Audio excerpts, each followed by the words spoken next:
reason I did it on TikTok was that there was none of my friends were on there. So I woke up the next morning and there were like 3 million views. We like to think of ourselves as being located on the moon. How would we structure our services to be able to assist people no matter where in the world they are?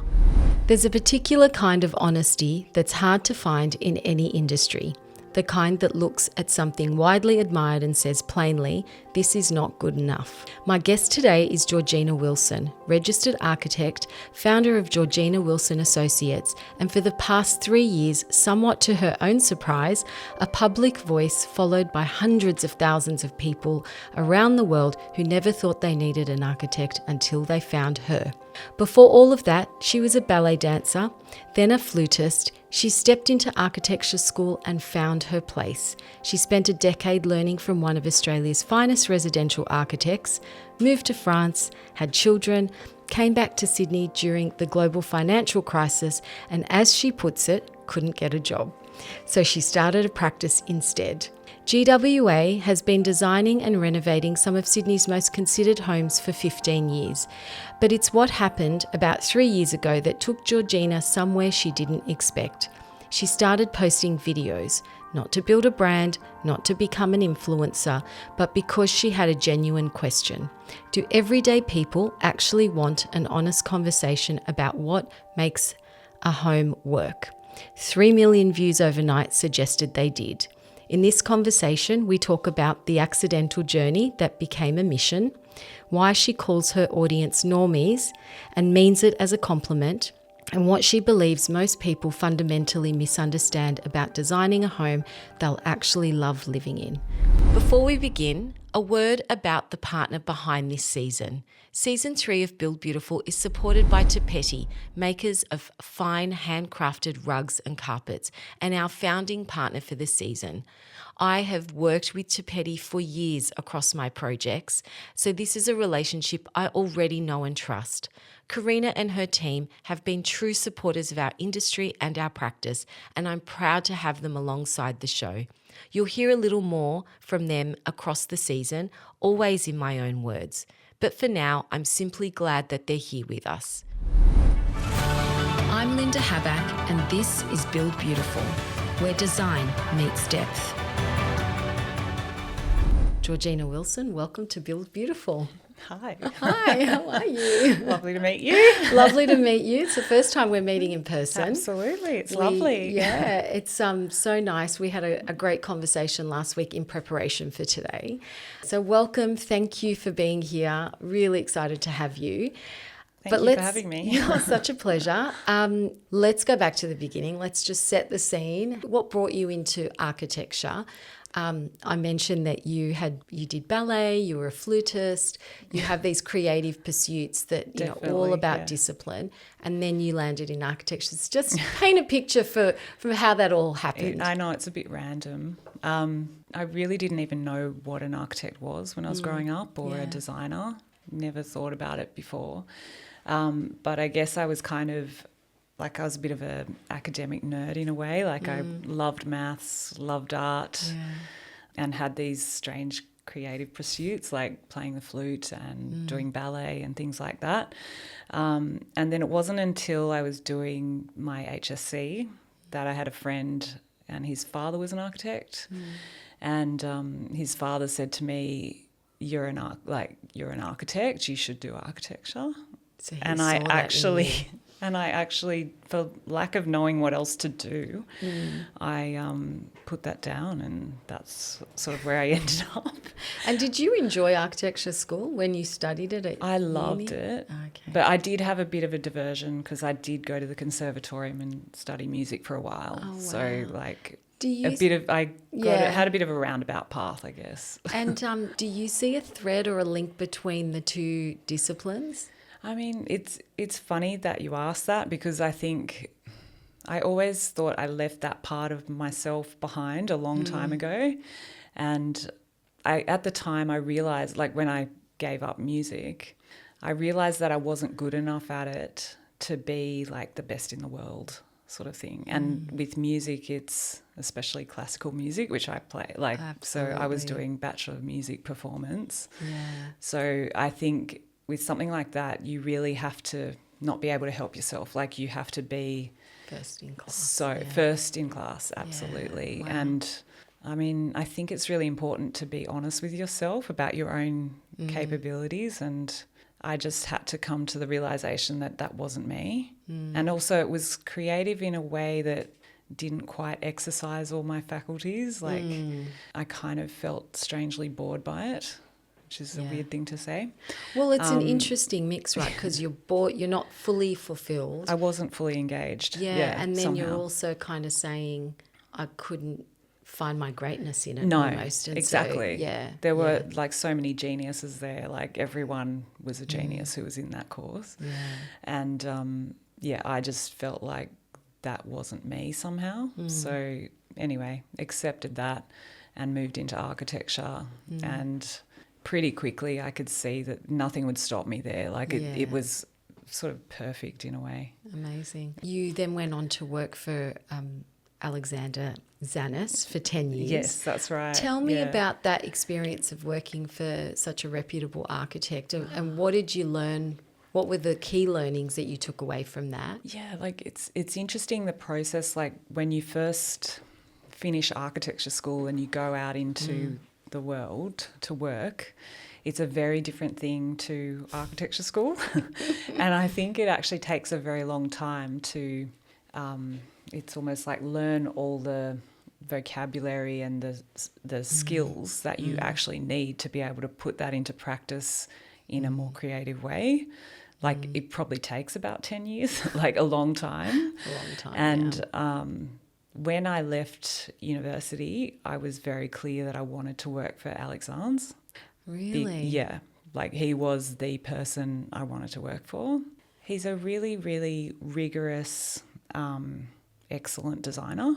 And his planning is extremely thoughtful, considered, and robust, and as well as the kind of the build methods of it are very highly crafted, very beautiful. Everything's beautifully made, very thoughtfully designed. Like so, it just really resonated with me at the time. I think I could see why his design ethos made sense. Was there anything walking away from that 10 years that you thought I might do differently, or what were the key learnings walking away? That experience, and I'm not saying this was necessarily specific to Alexander's, because there were a couple of things. I guess I found architecture in those early years, it's kind of it can be a bit of a boring job.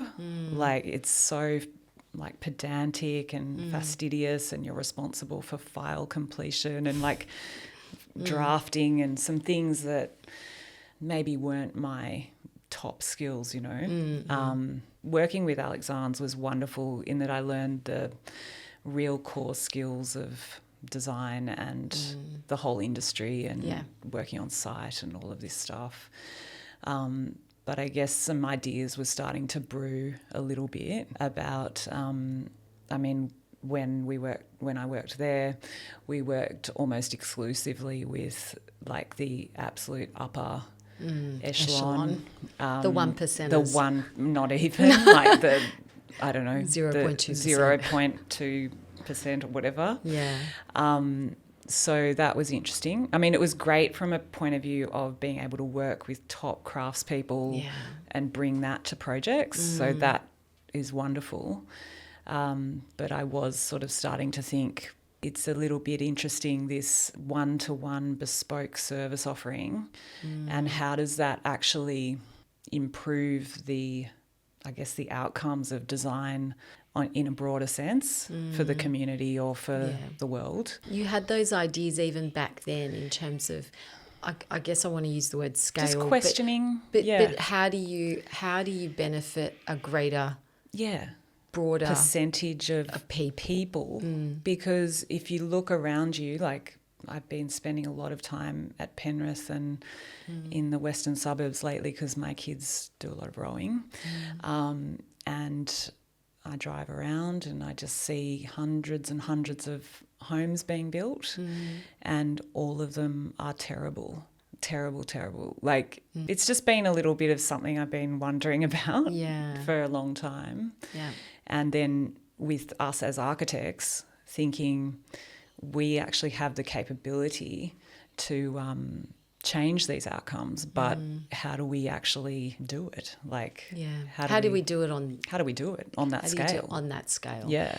What I feel you've done is make it more approachable. You've used common language. You've taken it to the people.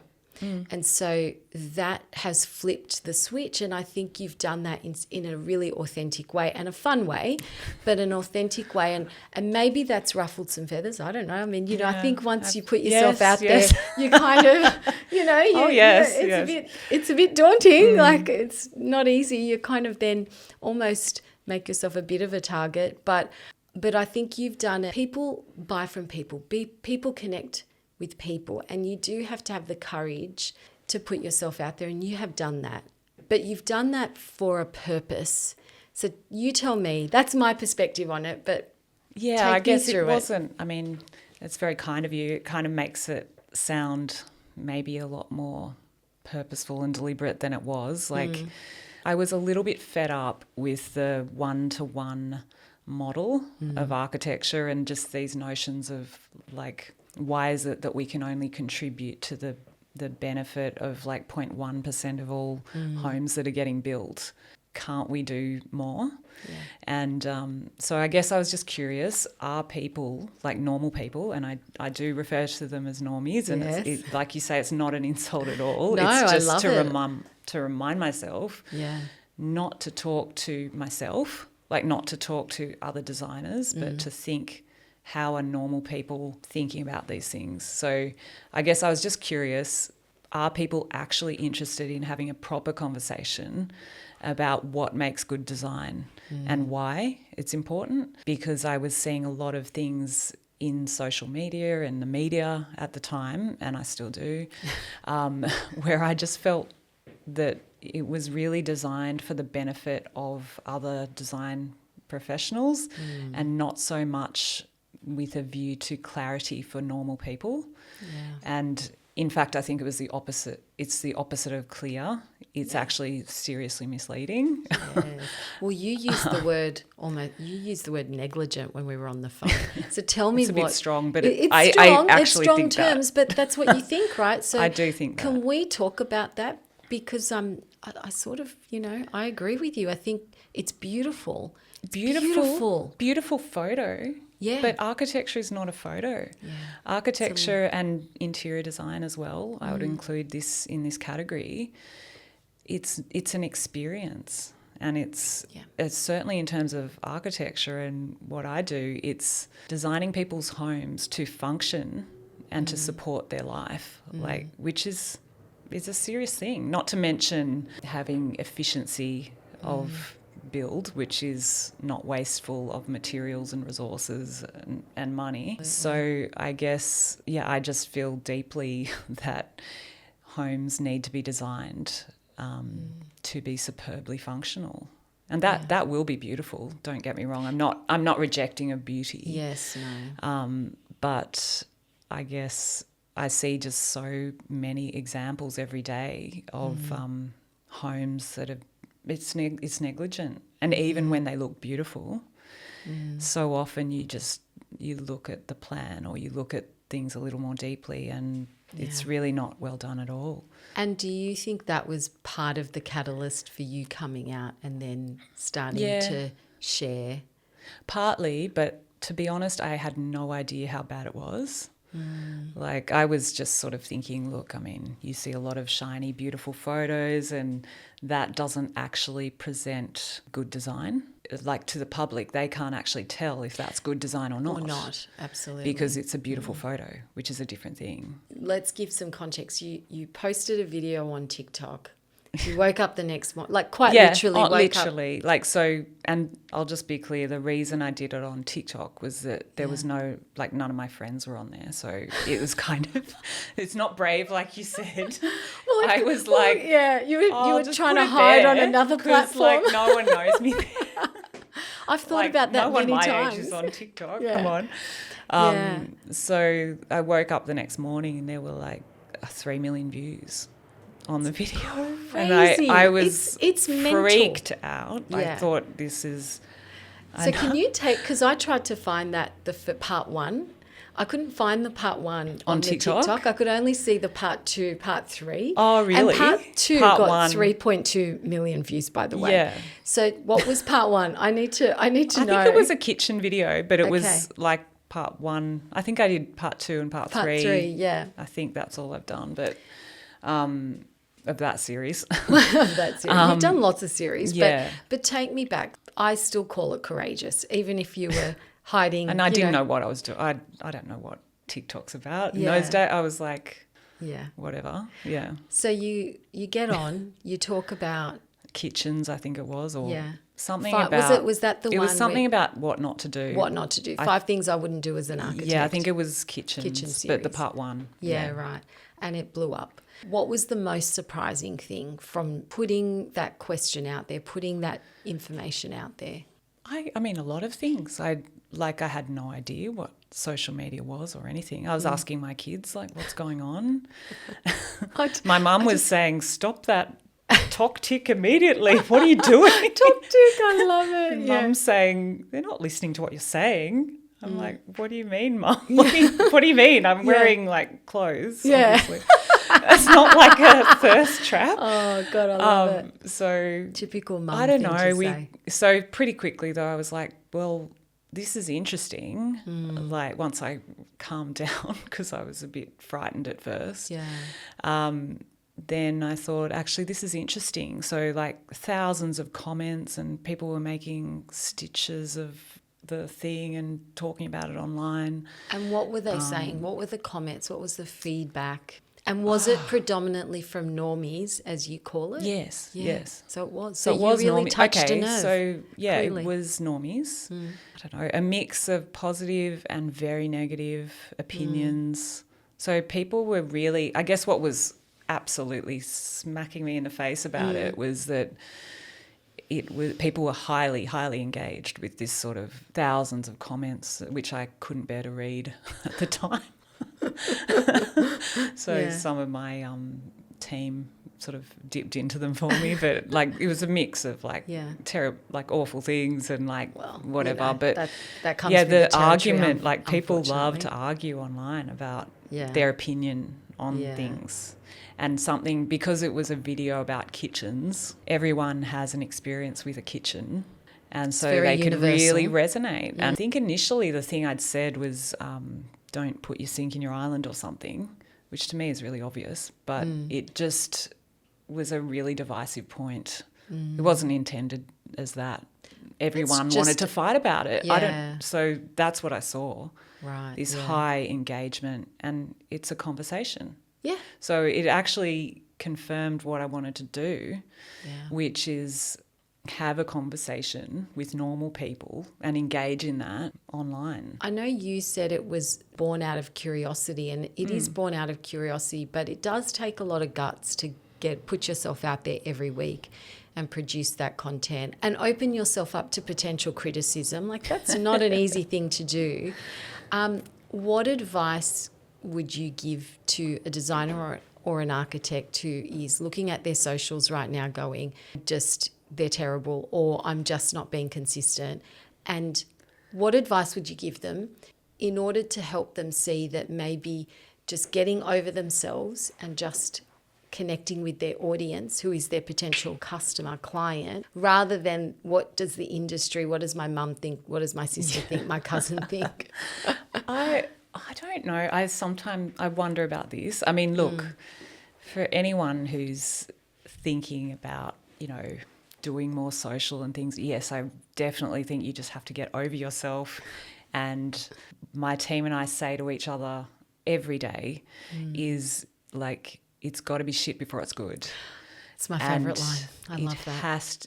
And I think that gives you permission to be shit, which you will be. My first videos were they were shit in so many ways. And, you know, Well, they weren't, because 3 million people obviously well, I watched mean, it and they were loved good it. enough to get Yeah. some response, but like they weren't great. There was so much about them that could be improved and I've worked on. Yeah. But I just really like that frame of thinking Yeah. because it stops the paralysis, which I think you could waste your whole life being paralysed and not doing anything. And that's like the antithesis of what I want to be. Yeah. So I just take the approach of get on with it, Yeah. do something. You'll see by doing it and seeing that it's shit, Yeah. you'll see that and you'll see where you need to address. Yes. So that's pretty much the approach I take with everything, which Well, you were kind of saying that that's the approach you take even with your architecture. absolutely Like you're sitting get there, it out there, yeah. and then Get everyone out all the can iterations. see it. Yeah. Everyone can see it, and people can then help you to find the best solution. You know, Absolutely. so I definitely believe in that, and I think. Yeah, I'd say that to anybody. I love it. As a frame of mind. As a frame of mind for everything, for life. And don't be it's embarrassed. It's got to be shit before it's It'll good. be shit. It will be. Like, of course it will be. No, I think it's fantastic. What have you, in this whole process of opening yourself up to the public, let's call it, and being really a public figure almost now, what have you had to protect in the process of that? Is there anything you've really had to kind of hold on to? I don't know. I'm not like... Probably not overthinking it. Not really. Yeah. Like we'll see. At first I was probably worried that by being so public about everything, it would somehow affect me personally. Like one of the early videos I did, I was talking about my keyless entry pad. Yes, yeah. Which are brilliant, by the way. And I think I pressed in the code to my house. On the video. And so everyone online was like, I can see like the code is whatever. Oh. I'm like, oh my God. So there you go. It's got to be shit before it's good. I love that. And so I had to just change the code. And obviously, but I think so far it's touch wood, it's been fine. Yeah. People recognise me in the street, but I mean, touch again, like it's been fine. People haven't been harassing, like bad to me to my face. Yeah, that's good. So that's sort of all right. I guess you just got to be careful you're not like looking like your worst when you go to Woolies to buy the groceries. I go in my pajamas. You never know. Sometimes. Yeah, you never know. A moment for our founding partner, Petty. We talk a lot on the show about doing things slowly and properly.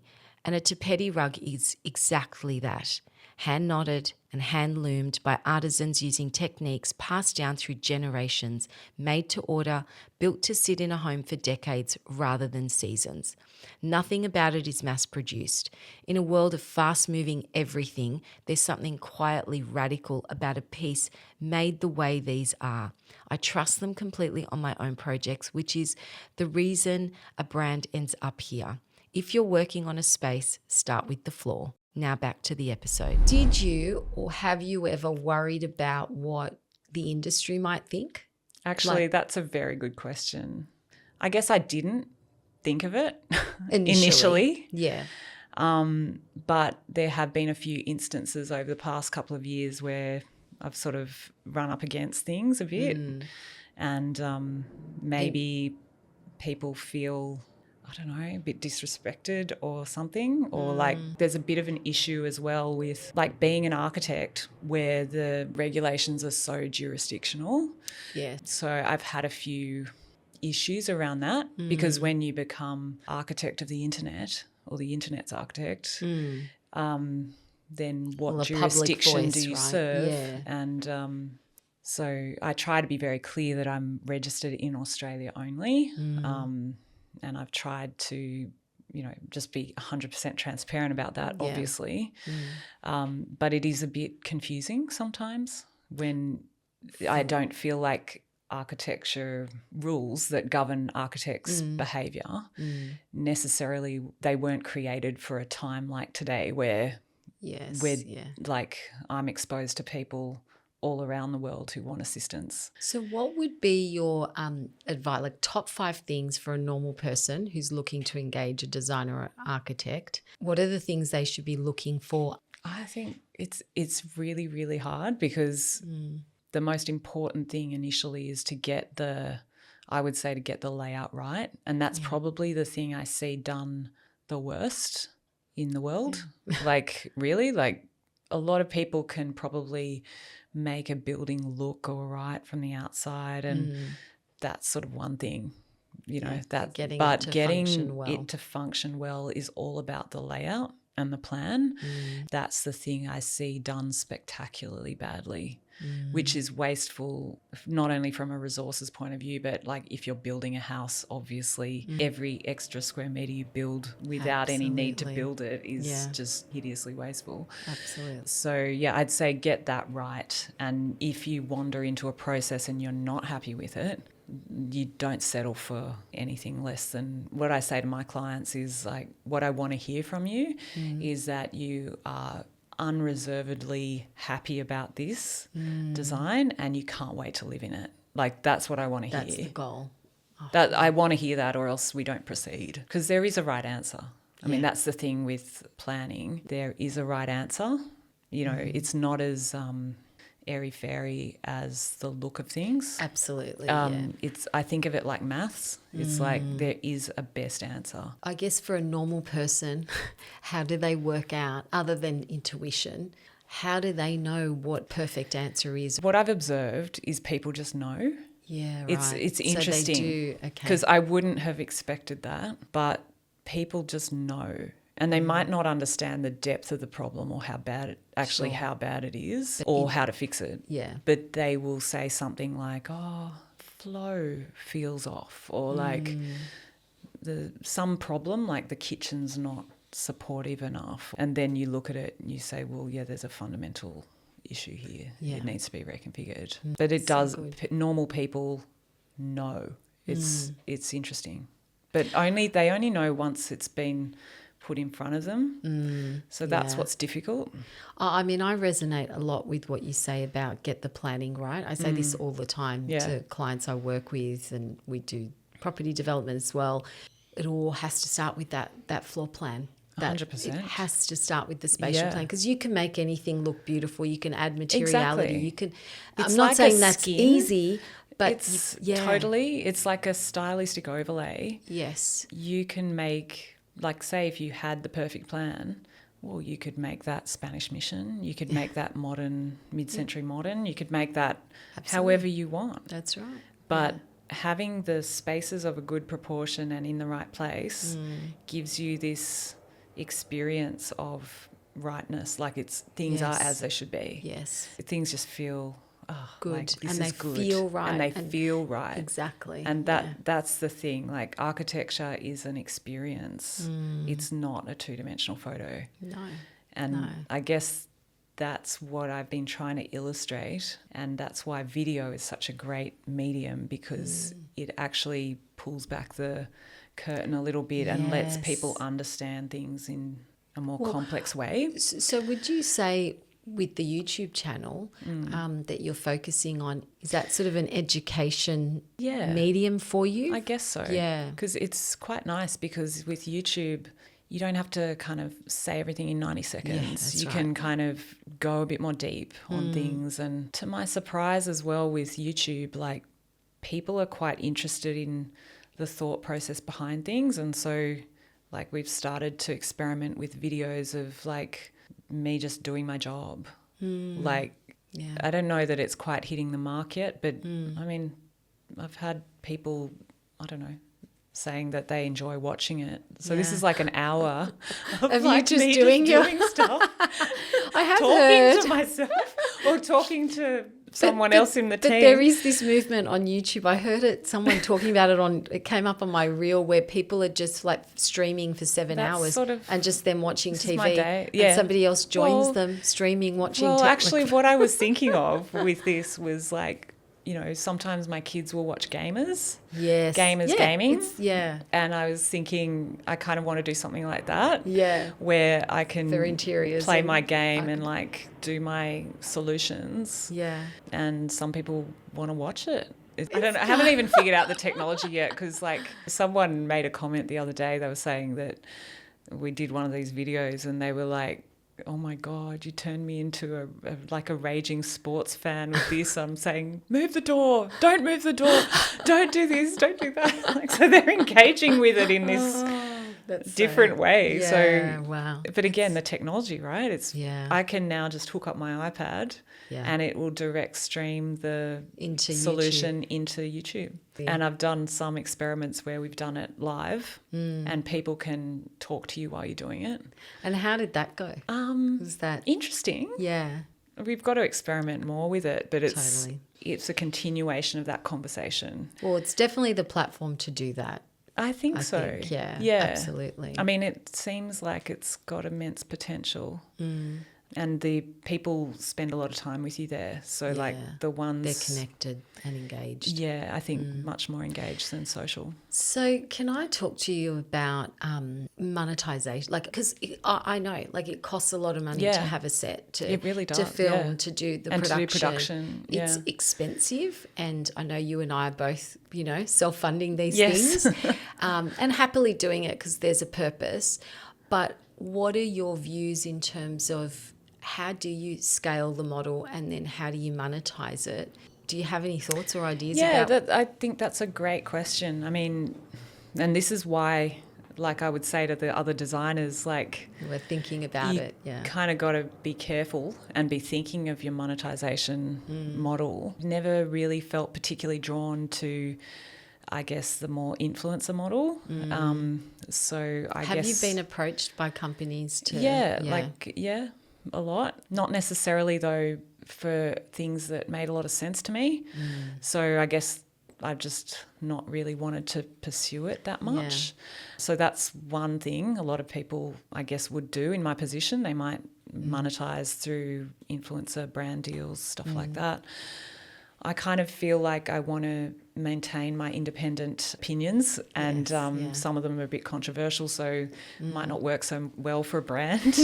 And my honesty and integrity, that's kind of important to me. On the other hand, I guess we have seen that having the large audience does lead to, I guess, a lot of services work. So we do okay out of that, and that essentially at the moment is funding everything. So that is fairly standard, I guess. But we have seen, do you actually get any clients from your little videos? Like that, they ask that sort of question. It's a bit condescending. And I say, well, it's completely transformed the business. So yes, absolutely. But we've had to be open to completely transforming the business. Did you get any support in transforming the business? Like, did you work with a coach, or is this just you and your team? It's got to be shit before it's good. Like, we've made every mistake, but I guess the benefit that we have had is that because of the large audience, because of the continuous stream of interest in working with us, we've probably done a lot of things wrong and like burned a lot of opportunities that could have been good because we were doing God knows what at the time. But we've had a lot of opportunities, I guess, a lot of chances to get it right. The business is obviously shifted and changed. So you're straddling traditional one-to-one service, but you're also looking at scale and you're servicing clients all over the world. Take me really deeply into what that looks like. It's really tricky. And I guess that's definitely something I haven't figured out yet to my satisfaction. So it's a strange line we're walking where the profile has kind of opened us up to the whole world. Like, I guess really when I first started the videos, I thought that because I was making videos in Australia, that somehow there would be a localized factor on them. Like, it would be somehow sent to more people in Australia. Like, it sounds so naive now, but that's sort of the way I was thinking. But to my surprise, right from the start, it was people very like evenly mixed across the whole world. We like to think of ourselves as being located on the moon. Like, imagine we were located on the moon. How would we structure our services to be able to assist people no matter where in the world they are? And how have you done that? How's that going? How's that going for you? Well, I think that fortunately, there have been things that have been evolving at the same time, like technology. Yeah, absolutely. Which has been enormously helpful. So things are sort of moving in that direction generally. Yeah. So I guess what we do these days is we do all of our meetings pretty much on Zoom or Teams. And I'm almost surprised when people turn up, like physically. Yeah. You know, like... Even local clients? Yeah, like I guess I just sort of forget where people are located. Of course, when you're servicing people all over the world. Suddenly someone will turn up. I think COVID for all of its challenges did actually make the world smaller for us. And that accessibility is not an issue anymore. Absolutely. And I think what I'm seeing is that because you have put yourself out there and you've created a language around your thoughts, your processes, your philosophies, people are buying into that. You're challenging things and you're throwing them on their head and saying, this is my just perspective. Think about it. Yeah, exactly. So I guess if people were to come to me, like not that wouldn't make sense, would it? It's like what you see is what you get. What you get, absolutely. Yeah, it's not great mystery. No, and I think that's coming back to my earlier point about giving advice to other people who might be thinking about sharing their thoughts and views, is that's the benefit of doing it, is that you create a language around your philosophies, your design aesthetic. And so when clients are coming to you then through those channels, they're already warm. They know what they're going to get. They know what they're getting. And I guess especially if you're authentic about it, which you have I think been. 100% I would never be fake about this sort of thing. And I think... you're just giving people the opportunity to get to know you a little bit. Sometimes, though, I speak to friends about this sometimes, and I'm not sure that I would have invested so much in it, though, if it wasn't, for me, there's something else here. Like, I'm not quite sure where it's going yet, but... So can we stay here? Yeah. Well, I'm just not sure, like, if I was giving advice to other designers. I've invested an immense amount of time and attention and money and all the things in developing this. Yeah. And it probably wouldn't make sense if your intent is just to do a local one-to-one service. And like, I'm still struggling with that. I'm sure there's a better way. Are you struggling with the one-to-one service compared to the scalability of... Yes. Yeah. The service doesn't match the interest or the scale of the discussion. I don't know quite how to say it, but it's like what I've seen through this exercise of starting to do a lot of online stuff, videos and things, and we've also started YouTube, which is... I love YouTube. Yeah. I just think you can put a piece of video out there that's seen millions of times around the world. And is evergreen. And has years of attention with it. Or you can service one person and design their house, and that's great for that one person. But I don't know. I just wonder if there's a better way to improve design outcomes in the world. In the world, yeah. So would you say that's your mission? Is there a guiding light on your why? It's kind of that, yeah. Like it really annoys me that these buildings are just getting thrown up all over the place, and they could just be done well, right? Instead of me going back and fixing everything one at a time, like... Yeah. I don't know. Which is not scalable. Not scalable. So what do you think is the solution then? Like how do you feed into the solution with the platform that you've built? Is it by getting the groundswell of normies, normal people who are demanding, who have better information about what good design is, and then they're demanding it from all those around them? Like how do you get someone out in Penrith end up with a better house than what they're getting now? If I don't fix it for them. Yeah. If you don't fix it if I'm not fixing it. And that's a big problem, by the way. And it's not one that you or I individually... I haven't figured out the answer, believe me. I've been wondering about it. Yeah, because I can see the curiosity for you around that there's this bigger problem. There's a platform of social media. There's individual service. and something's not quite stacking up for you, and it's like, how do you exactly that's exactly where I'm at. So it's not like I've got everything figured out here, so sorry, but it's like, don't we all wish we had the problems of the world not at all solved, sorted. No. I mean, for now I figure like my contribution is just trying to make people think twice, like think about things.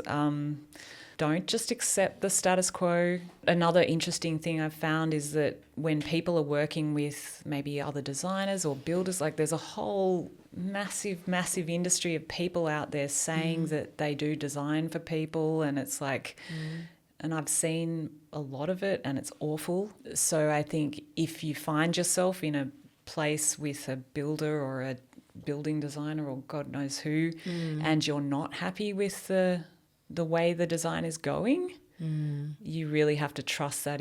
Like as a normal person, you have to know that you're not crazy.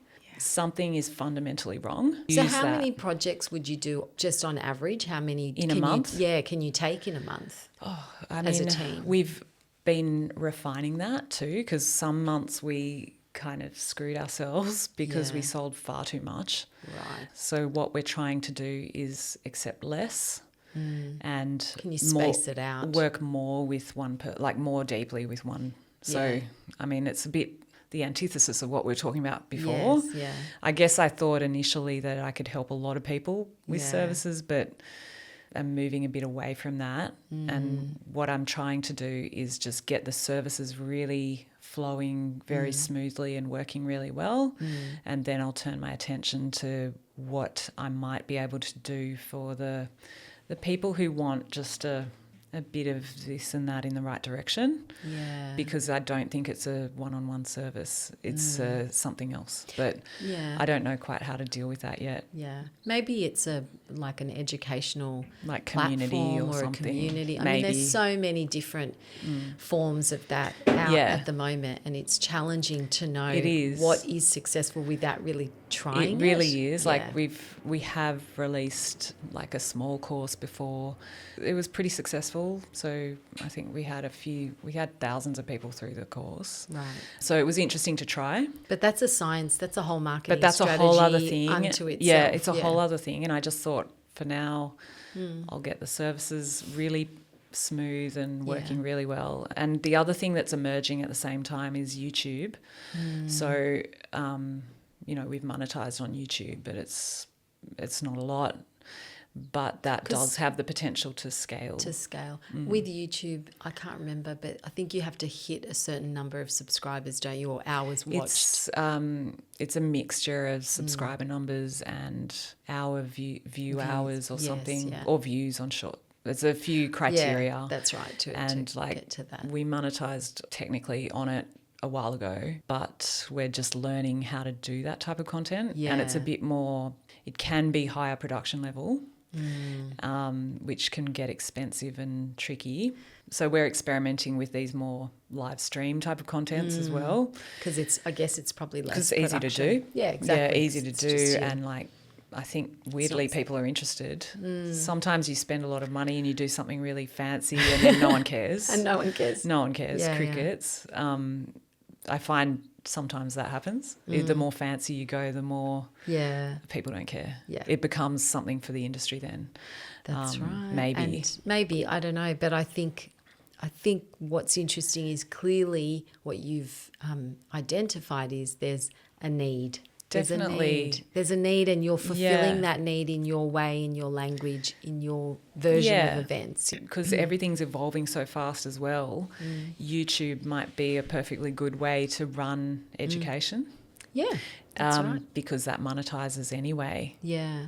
You just get paid per view. So I'm not sure if it's worth putting things behind a paywall. Yeah. But so I don't know. I can't wait to see it unfold, actually. It'll be interesting to see what happens. Yeah, totally. I love it. I think it's fascinating. It's a shame that actual TV shows don't do a better job. Oh, absolutely. I mean, the block has really ruined everything for everybody in our industry. It's awful. And it's just an ad. It's just an ad, and it's not realistic. It's not. It doesn't. educate or inform or create clarity in any way. So and I think that's the message that I get from what you're doing. Like, you're really coming at it from years of experience and you're trying to educate the wider audience, whether you realise it or not. Hopefully not in a boring way. No, I think it's in a really interesting way. I mean, let's just go, like, you got ask an architect, 5 things I'd never do as an architect, expensive shit that's worth it. Like, I just think you've made it real. You've really kind of demystified it. It's not this unattainable. You've just made it real for ordinary, normal people. And do you know where expensive shit that's worth it is from? No. It's from Bethany Frankel. Oh my God. I heard her say it one day and I'm like, that is brilliant. It's brilliant. Exactly. And she's so real. Expensive shit that's worth it. Yeah. I thought that was so funny. It's good. I watched a couple of them and I'm like, yes, I agree with that. Oh, look, it's fantastic. I have so enjoyed this. I could talk to you for hours. I have lots more questions, but we might have to come back for a part 2. Yeah, that'd be great. It's been, and because I'd love to see where things go in 12 months after YouTube really kicks. Yeah. Thank you for your honesty and for sharing your journey. And I think it's really nice to get to know the person behind the person, you know, like even with you being sort of in a public figure and being more visible, it's really nice to kind of just know that you don't have it all worked out. You're still trying to work it out, but there's depth there in terms of why yours, you know, what your why is. And I just, it's been... And if anyone's got suggestions for me, I'd be very interested to hear them. Well, I'm sure you're going to get some feedback. But no, thank you so much. We end off every conversation with our signature question, which is what does build beautiful mean to you? Oh, it's definitely in the plan for me. I guess that's very predictable, isn't it? Yeah. No. I think it's just get that right and it will be beautiful. Yeah, it'll be amazing. And you'll live happily ever after. That's the dream, right? That's the dream. Oh, thank you so much, Georgina, for being on the podcast. Thank you for listening to Build Beautiful. If this conversation resonated with you, I'd love it if you'd follow the show, leave a review, or share it with someone who's building something meaningful. It matters more than you know. Follow us on Instagram at Build Beautiful Podcast. Until next time, keep creating with intention, and together we build beautiful.